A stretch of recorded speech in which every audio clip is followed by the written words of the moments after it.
संसार रचने वाले, चलाने वाले और नष्ट करने वाले त्रिदेव भी उस विश्वास को खंडित नहीं कर सकते माता।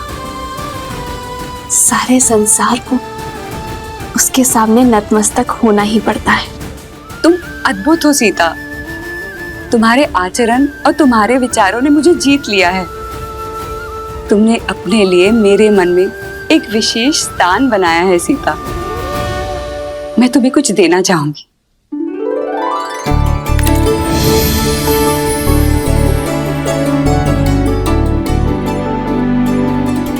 ये दिव्य आभूषण लो सीता।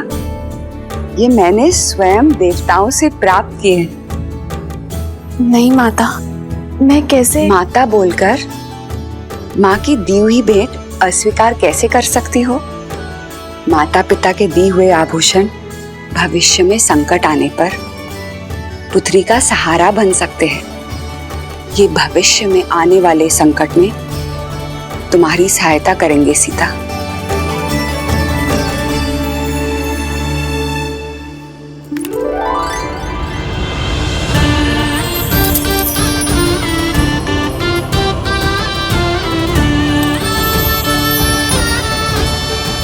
साक्षात देवी लक्ष्मी का अवतार लग रही हो।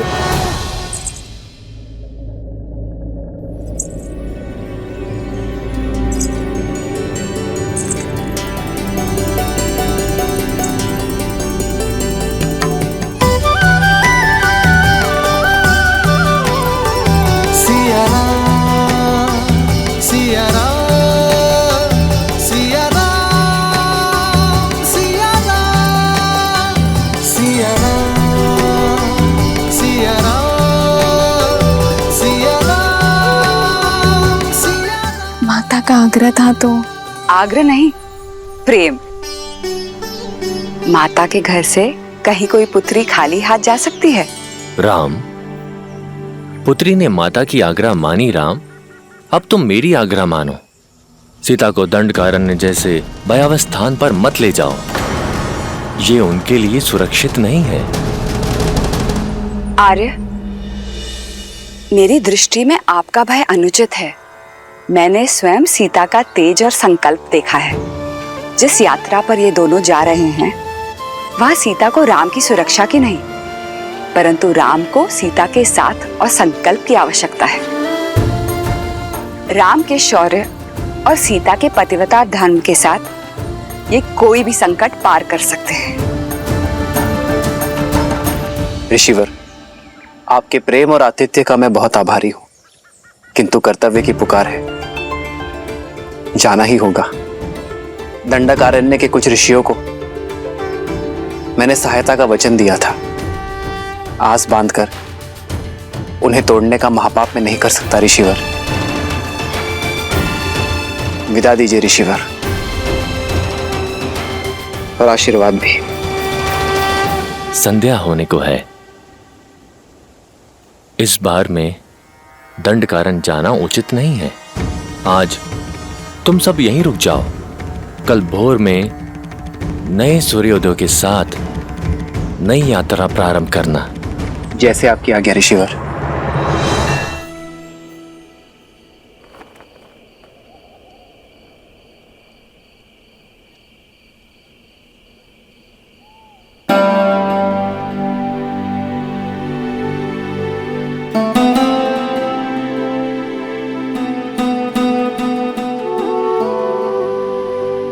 आज मेरी सीता कहीं खो गई थी। आपके सामने ही तो हूं। मुझे तो साक्षात देवी लक्ष्मी दिखाई दे रही है। इतनी अद्भुत उपमा मत दीजिए आर्य। मैं केवल सीता हूं, अपने वनवासी राम की साधारण पत्नी। तुम्हारी यही असाधारणता, तुम्हारा समर्पण तुम्हें असाधारण से परे बनाते हैं सीता। पवित्रता और सौंदर्य का संगम हो तुम। सच में तुम्हें पाना मेरा सौभाग्य है सीता।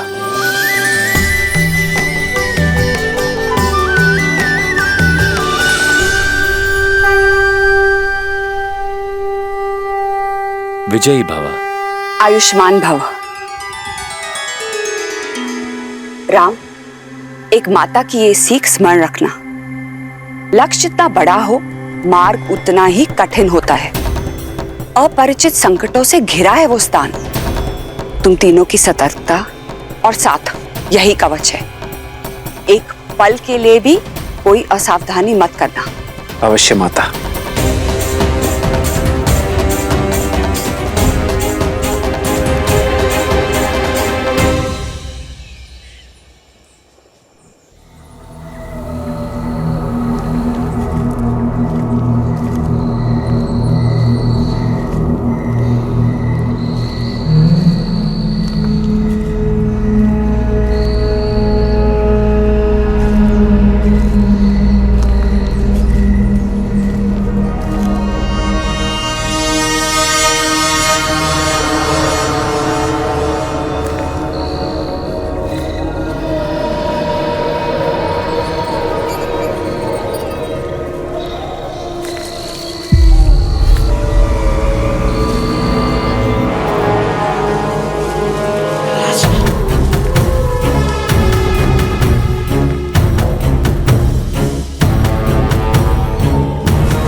सीते, भैया, ये कैसा मायावी बवंडर है?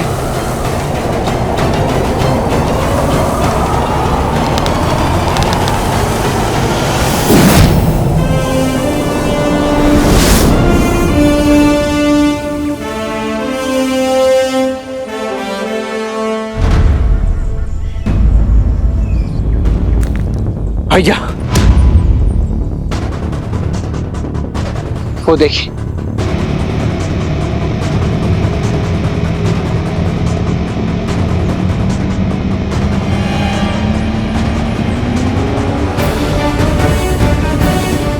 वो महापापी विराट नवयुवतियों को ही अपना लक्ष्य बनाता है।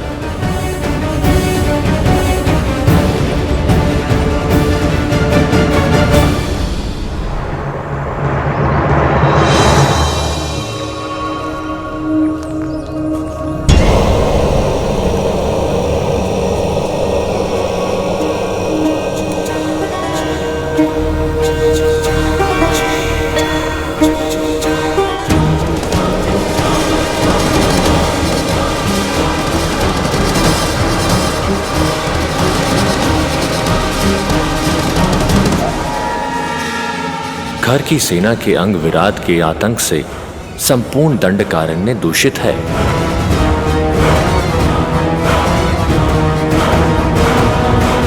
ना जाने कितने ही मनुष्यों को लील गया होगा ये महापापी। इसे अवसर नहीं, अंत की आवश्यकता है। हमें विराट का संहार करना ही होगा लक्ष्मण।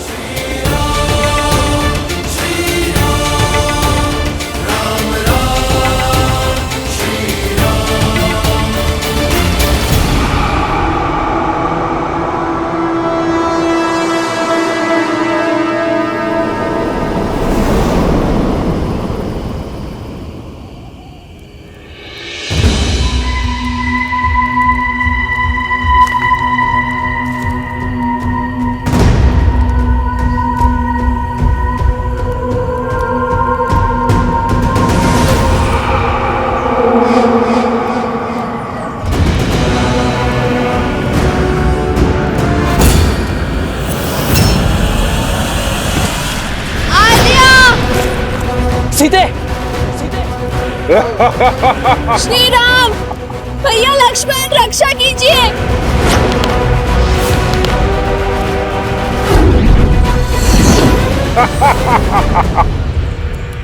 भैया ये विराज। सीते,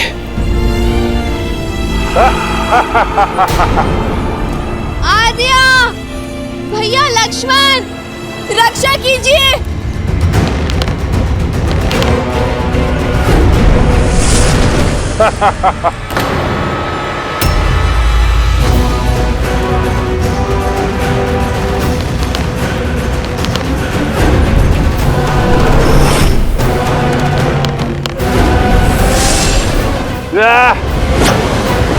सीते,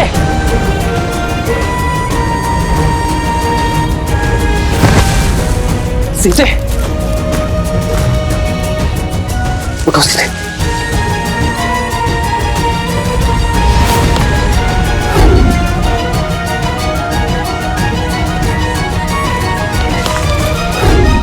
भैया इस पर हमारे बाणों का कोई प्रभाव नहीं हो रहा है।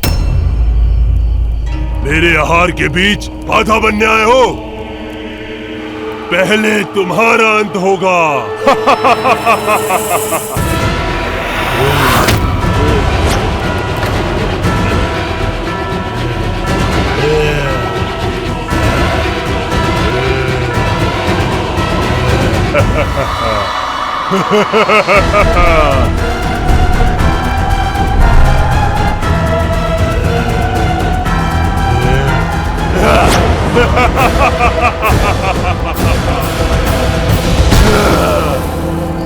बड़ा दुखदाई और कष्ट भरा अंत होगा तुम्हारा।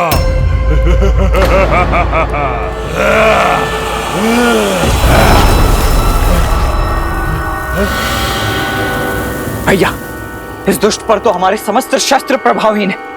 अब हम करें तो करें क्या? एक वीर का सबसे बड़ा शस्त्र स्वयं उसका बल होता है लक्ष्मण। लक्ष्मण, मल्ल युद्ध का प्रशिक्षण स्मरण है ना?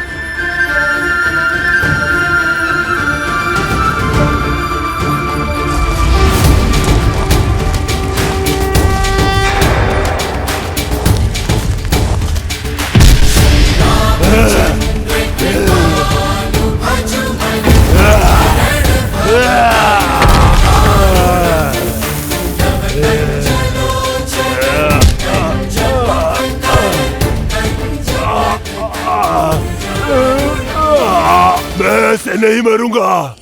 मुझे श्राप मिला है। मेरा मोक्ष ऐसे नहीं होगा। कोई लाभ नहीं है इस सब करने से।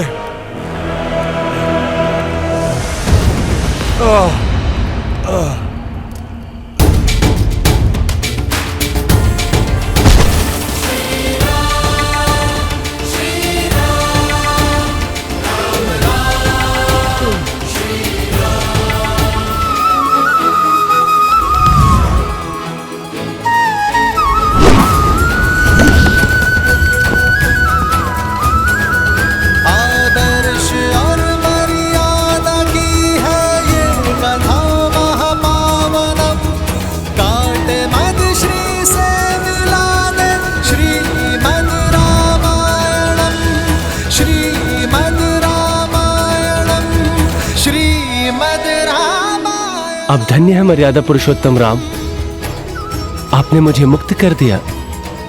मैं एक गंधर्व हूं, संगीत ही मेरा जीवन है और मेरा धर्म भी। अब मेरा संगीत सदा आपके ही गुणगान गाएगा। अब आप दक्षिण दिशा में पंचवटी की ओर प्रस्थान कीजिए, अगस्त ऋषि के आश्रम की ओर।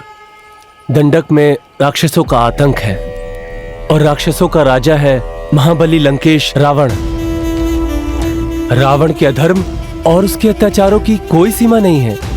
इस दंडकारण्य में न जाने कितने मानव भक्षक छोड़ रखे हैं उसने। और इस राक्षसी सेना का प्रमुख है खर, जो रावण की छाया बनकर अपने भाई दूषण के साथ मिलकर अपने इस आतंक से धर्म और मर्यादा का गला घोट रहा है। अधर्म और पाप के इस जाल से बचने के लिए, धर्म और पुण्य की स्थापना के लिए प्रभु आपको ऋषि सरभंगा के मार्गदर्शन की आवश्यकता है। वही आपको ऋषि अगस्त्य तक पहुंचाएंगे।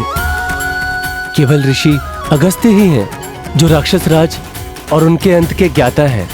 शीघ्र जाइए राम, ऋषि सरभंगा के जीवन की डोर को आपके दर्शनों की आस ने ही थाम रखा है। फिर तो हमें इसी क्षण निकलना होगा।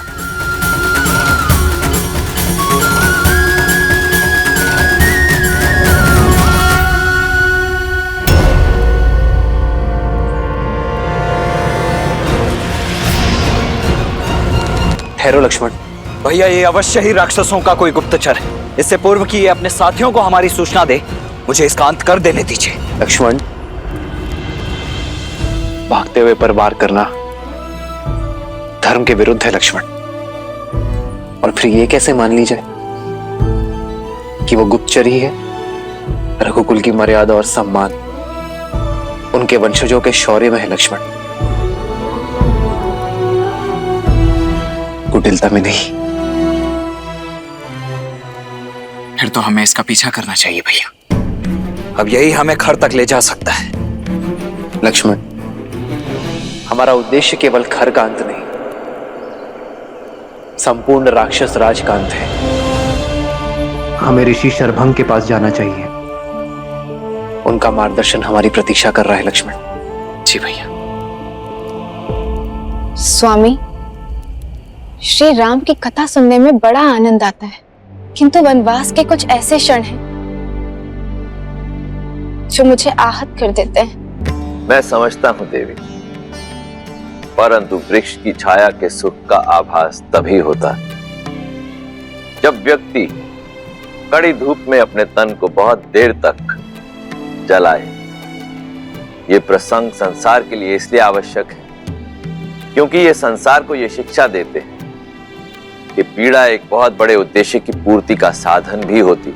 बात आपकी उचित है, किंतु मोक्ष के बाद विराट ने जिन संकटों के बारे में कहा था वो क्या है? उद्देश्य जितना पावन होता है, मार्ग में कठिनाइयां भी उतनी अधिक आती हैं। और श्री राम का तो उद्देश्य ही संसार से बुराई का अंत करके भलाई का परचम लहराना, अधर्म का नाश कर धर्म की स्थापना करना। और अभी तो इस यात्रा का आरंभ हुआ है देवी। यूं समझ लीजिए देवी कि श्री राम दंडकारण्य के भीतर नहीं, संकट और समस्याओं के एक माया जाल के भीतर जा रहे हैं। विराट तो केवल एक श्राप के कारण दानव बना, परंतु ऐसे कई दुष्ट जिनका स्वभाव ही है पाप कर्म करना, जिन्हें ऋषियों, मुनियों और सज्जन व्यक्तियों को पीड़ा देने में आनंद आता है, उनका अंत भी तो श्री राम को ही करना है। भगवान विष्णु के अवतार के लिए भला क्या कठिन हो सकता है? वो चाहे तो क्षण भर में रावण के अभिमान और उसके पापों का अंत कर सकते हैं। देवी, यदि रावण की शक्तियां असीमित हैं, उसका सैन्य बल अतुलित है, तो सामने भी नारायण है जिनका तेज अलौकिक है, और उस तेज के सामने इस ब्रह्मांड में कोई टिक नहीं सकता। परंतु ये मत भूलिए कि इस समय राम के रूप में नारायण मनुष्य रूप में अवतरित हुए, और उन्हें जो भी करना होगा वो मनुष्य जीवन की सीमाओं में बंधकर ही करना होगा, मर्यादा में रहकर करना होगा, क्योंकि ये मर्यादा ही तो है जो श्री राम को इस धरती लोक का निवासी बनाती है, मनुष्य बनाती है। वो मनुष्य जिसे पीड़ा भी होगी, जिसे कठिनाइयों का सामना भी करना होगा, जिसके शत्रु भी बनेंगे।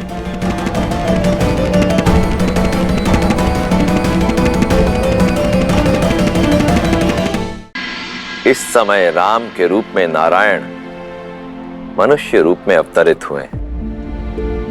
वो मनुष्य जिसे पीड़ा भी होगी, जिसे कठिनाइयों का सामना भी करना होगा, जिसके शत्रु भी बनेंगे, और समय आने पर उन शत्रुओं से निपटने के लिए मित्रों की सहायता की आवश्यकता भी पड़ेगी। पर ऐसा कौन है जो श्री राम की सहायता कर पाने में सक्षम हो? मैं ही नारायण का दास, मैं ही उनका भक्त, मैं ही उनका मित्र, मैं ही उनका सखा। मेरा अंशावतार हनुमान श्री राम की सहायता के लिए वानर सेना को सज्ज कर रहा है।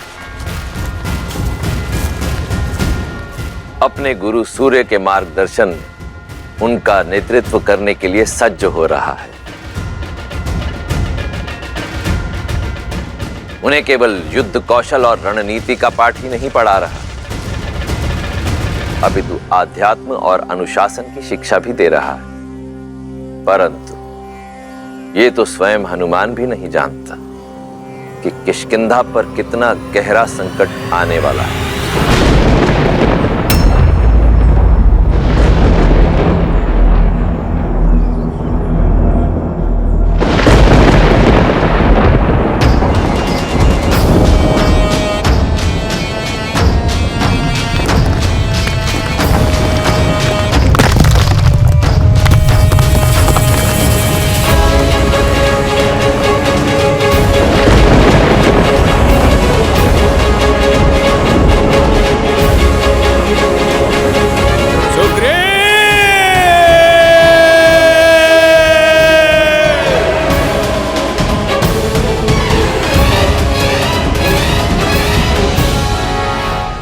अनुपम, अब ये भोजन पदार्थ किष्किंधा के भंडारे में रख दो, ताकि आने वाली वसंत ऋतु पे किसी भी वानर को भूख का सामना ना करना पड़े। चलो दल, जल्दी चलो। अद्भुत हनुमान।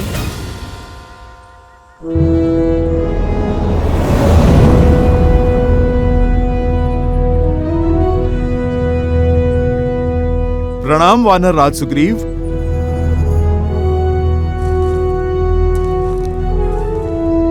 सेनापति हनुमान, अद्भुत है आपकी सूझबूझ, और धन्य है हम कि हमें आपके जैसा सेनापति मिला। आपकी सूझबूझ के कारण हमें नया जीवन दान मिला। बीते वर्षों में जब जब भारी वर्षा हुई है, तब तब राज्य में अन्न का अकाल पड़ा, किंतु अब ऐसा नहीं होगा।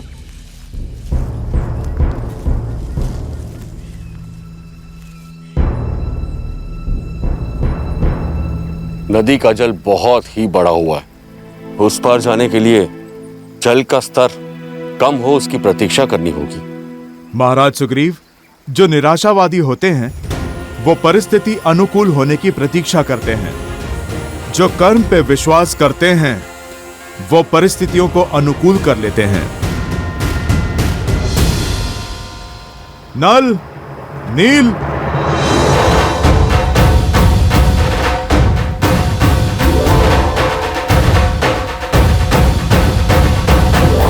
नल और नील, तुम में बुद्धि और बल दोनों हैं। मैंने देखा है तुम्हें वृक्ष की बेलों से वृक्षों के बीच सेतु बनाते हुए।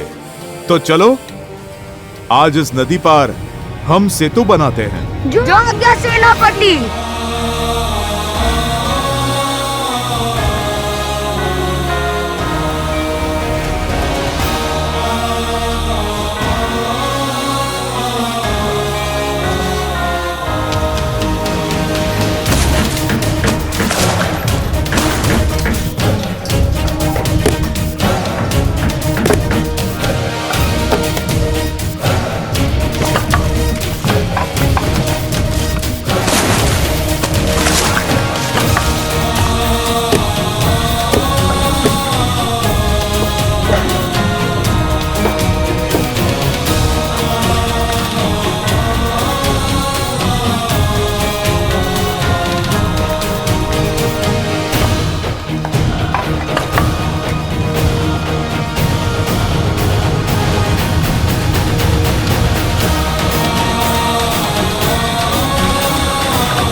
अति उत्तम नल और नील, तुम दोनों वानर समाज के रत्न हो। एक दिन तुम्हारा कौशल वानर जाति के गौरव का कारण बनेगा। अति उत्तम हनुमान, तुम्हारे मार्गदर्शन के बिना यह कार्य संभव नहीं था। नहीं महाराज, जिनकी बुद्धि उन्हीं का श्रेय, जिनकी योग्यता है गुण तो उन्हीं को मिलना चाहिए। ये तो नल नील की उपलब्धि है, उन्हीं का परिश्रम है और उन्हीं का श्रेय। नेत्र ही हृदय का प्रतिबिंब होता है हनुमान। जितने ही स्वच्छ और सरल तुम्हारे नेत्र हैं, उतना ही स्वच्छ और कोमल तुम्हारा हृदय भी है। आपको सच में हमारा बनाया सेतु अच्छा लगा सेनापति? अवश्य, इसमें एक बड़ी अच्छाई भी है और एक कमी भी। जानते हैं कमी तो होगी, पहले प्रशंसा वाली बात बताइए ना। इससे अच्छा सेतु बनाना असंभव है। तो फिर बुराई क्या है? इसकी क्षमता। यदि कोई 100 गजों की शक्ति वाला वीर इस सेतु पे कूदे तो यह ध्वस्त हो जाएगा। तो फिर सेतु सुरक्षित है, क्योंकि इतने शक्तिशाली तो आप हैं, जिससे आपका बनवाया हुआ सेतु टूट जाए। अब शीघ्रता करो वीर, कुमार अंगद के अभिषेक की तैयारी भी तो करनी है। आप चिंता क्यों कर रहे हैं महाराज? जो तैयारियां हमने की हैं, आप चलकर तनिक उन्हें देख तो लें। मैं भूल क्यों जाता हूँ कि मेरे साथ हनुमान जी हैं। चलिए।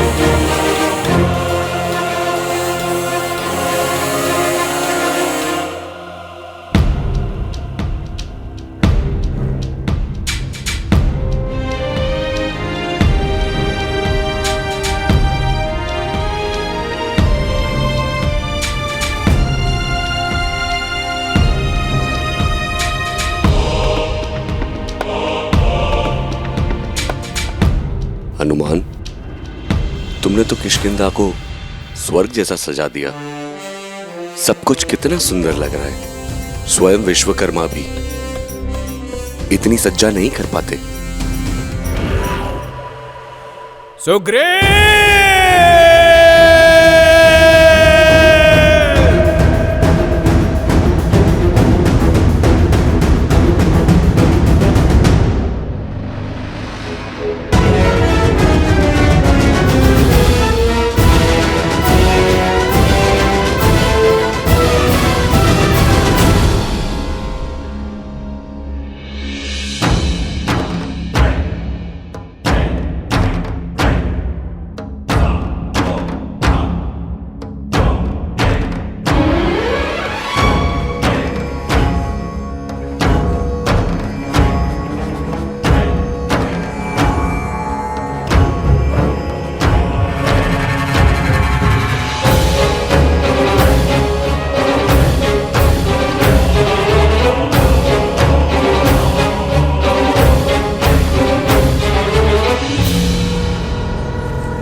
ये तो इंद्रदेव का रथ है।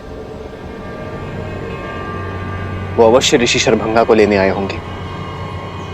हमें शीघ्र ही चलना चाहिए।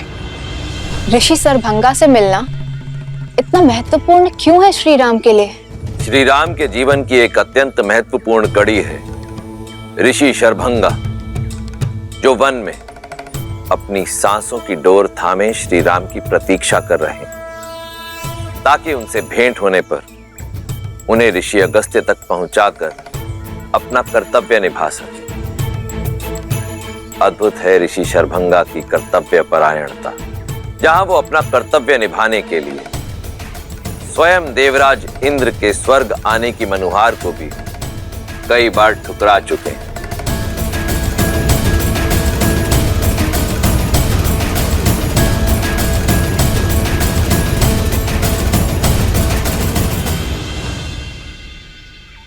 प्रणाम ऋषिवर। ऋषिवर, अब बस कीजिए। अपने सुकर्मों का फल भोगने हेतु मेरे साथ स्वर्ग चलिए। सदैव की तरह इस बार भी मैं आपके समक्ष अपने रथ के साथ उपस्थित हुआ हूं, और हर बार आप मुझे किसी तर्क में उलझाकर पुनः राम की प्रतीक्षा में जुट जाते हैं। जब मोक्ष का अवसर हो तो स्वर्ग का मोह निरर्थक है देवराज। मेरे जीवन का अंतिम उद्देश्य तो अपनी निर्जीव शरीर को श्री राम के चरणों में निछावर करना ही है, और श्री राम अवश्य आएंगे।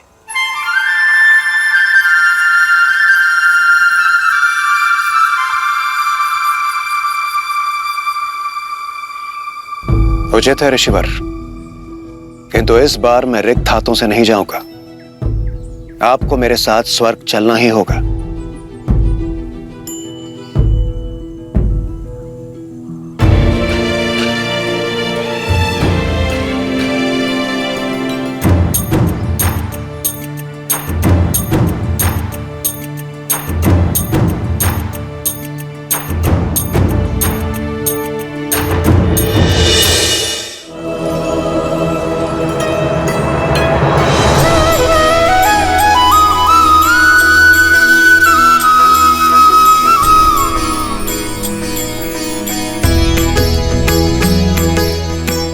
प्रणाम ऋषिवर।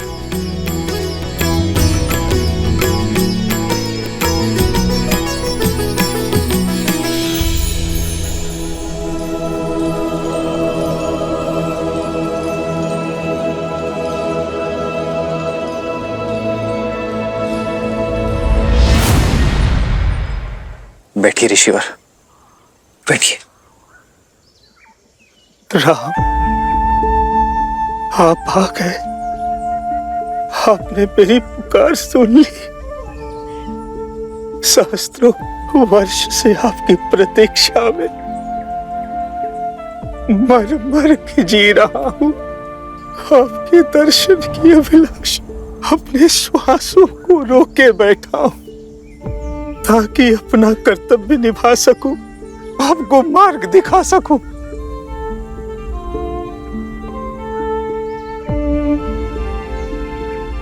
कर्तव्य के लिए आपका संघर्ष हमारे लिए प्रेरणा है ऋषिवर। आपका आशीर्वाद पाना हमारा सौभाग्य होगा। मृत्यु पाने से पहले आपके मार्गदर्शन का दायित्व मिला था, अब जिसे निभाकर शांति से मर सकता हूं। राम, अपने कर्तव्य, अपने उद्देश्य की पूर्ति के लिए आपको ऋषि अगस्त से मिलना होगा, किंतु उनसे मिलना इतना सरल नहीं। वो दंडकारण्य में किसी गुप्त स्थान पर रहते हैं, इस जग से, इस हिंसा से दूर।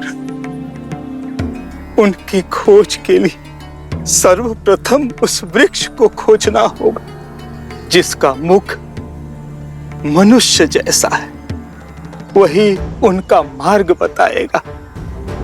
ऋषि अगस्त्य वो दीप है जो रावण और उसके सेनापति घर के अंधकार को समाप्त करने का मार्ग प्रज्वलित कर सकते हैं। अब मुझे अपनी गोद में सर रखकर मोक्ष दीजिए प्रभु, मोक्ष दीजिए। बहुत थक चुका हूं।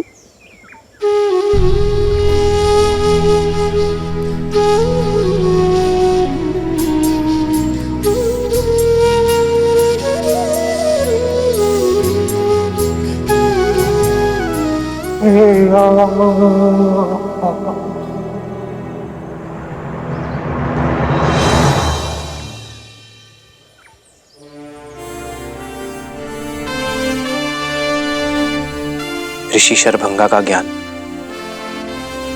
सदा हमारा मार्गदर्शन करता रहे। चलो लक्ष्मण, इनके अंतिम संस्कार की तैयारी करते हैं।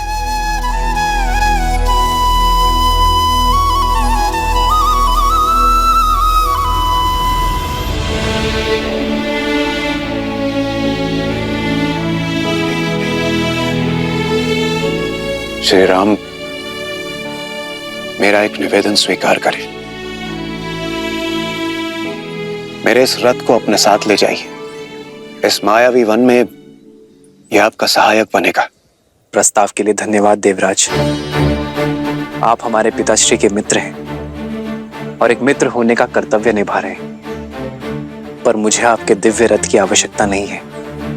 मैं तो स्वयं कर्तव्य रथ पर सवार हूं, और फिर इस वन की माया की काट कोई शस्त्र, अस्त्र या फिर रथ नहीं,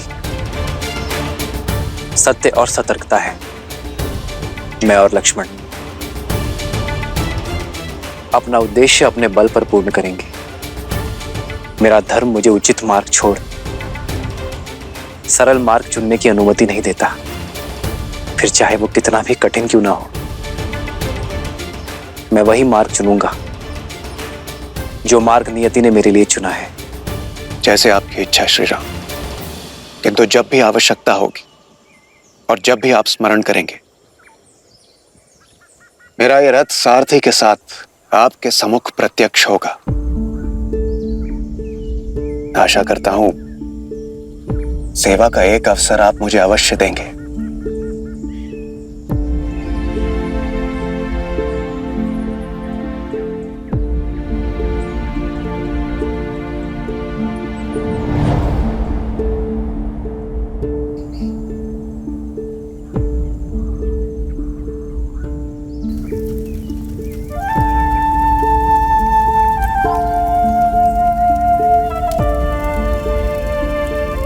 श्री राम, आपके जाने से पूर्व आपको कुछ दिखाना चाहता हूं।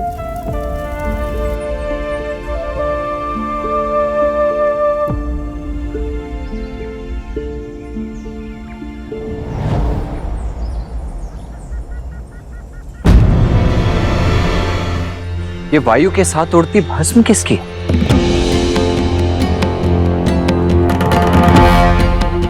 आइए आप स्वयं देख लीजिए।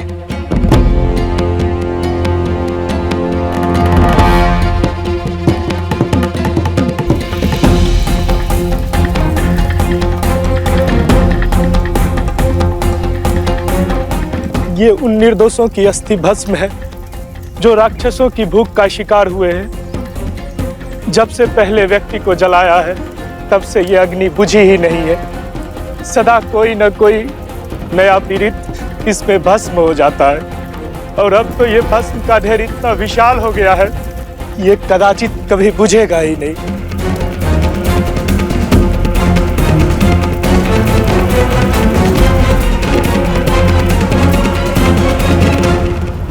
वचन है दशरथ नंदन राम का, इस वन को खर के प्रकोप से मुक्त करूंगा। इस वन में बसने वाले हर एक राक्षस का संहार करूंगा। दंडकारण्य में धर्म और शांति स्थापित करूंगा।